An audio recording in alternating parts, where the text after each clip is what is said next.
I'll teach. I've been learning French since 7th grade, but I can't even order a croissant. But I really want to go on French Tinder, so is there some kind of magic trick so I can learn it easier? My son, your aspirations are wonderful, and I think I have just the trick for you. Awesome! What is it? The fastest way to master French is to read a lot of French books and to talk to native speakers every day. Man, that sounds kinda hard.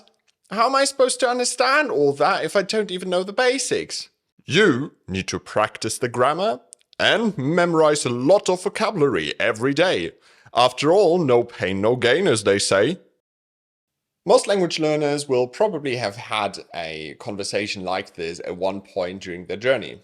And whilst partially true, it sort of doesn't tell the whole story. Well, we've all learned our native language probably quite intuitively. So why is it so hard to learn a second or even a third language? And also, what are the mechanisms that might allow us to learn second or third languages faster? In this video, we're going to talk about some of the key principles of how humans acquire second languages, mind you not first, and how we can apply those principles in order to make language learning easier. Hi, my name is David, I'm an English teacher and I have a master's degree in applied linguistics, and this is Applying Linguistics. Section 1. The difference between first, L1, and second language, L2.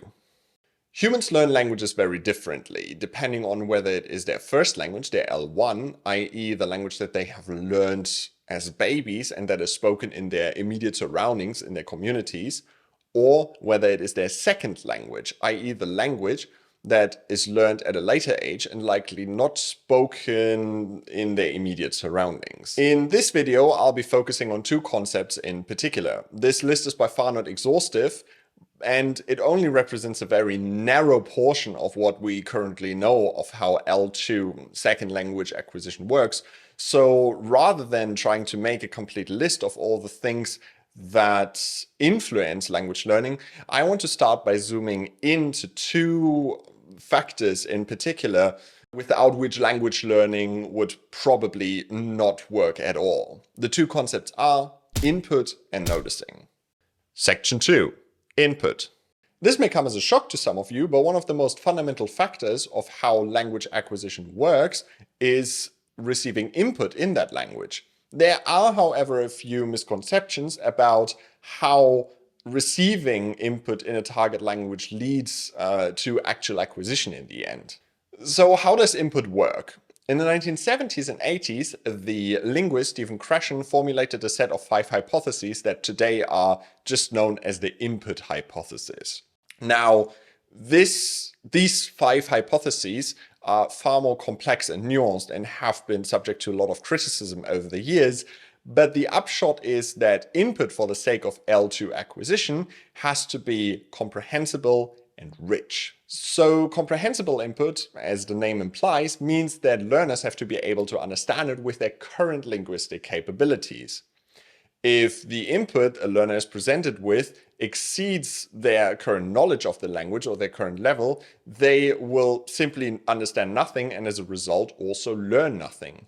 Krashen distinguishes between the raw input, i.e. all that is spoken or written, and the intake, i.e. the portion of input that is actually understood by the learner.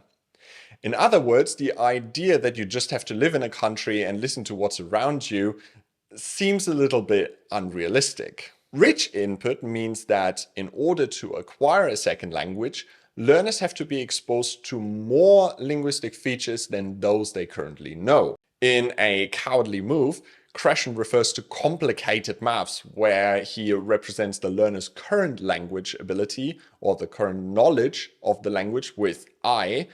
And so input for the sake of acquiring new languages under Krashen's idea has to be I plus 1, where the 1 represents the additional language feature the learner doesn't know at the time.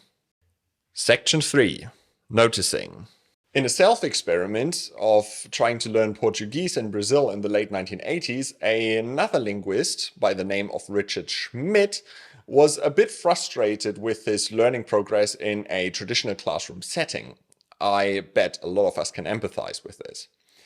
At the time, there was an overwhelming emphasis on the unconscious nature of the process of language learning. And after the first 5 weeks of his 5 months assignment, Schmidt just decided to discontinue his lessons and spent the remaining 4 months trying to develop his Portuguese mainly through interactions with the local native speakers. So fortunately, because he's a researcher, throughout the assignment he kept meticulous notes about his progress and about his observations, which he then also regularly reviewed with his Brazilian colleague Sonia Frota, and they made a few interesting observations.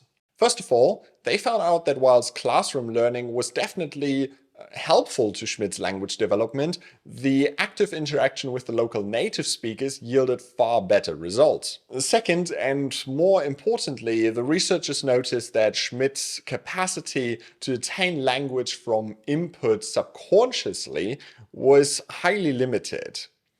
What stood out was that even when certain language features were repeatedly presented to Schmidt, he didn't actually acquire them until he consciously noticed them himself. Comparing this observation with the findings from other studies of adult SLA learners, Schmidt and Frota came up with the noticing hypothesis.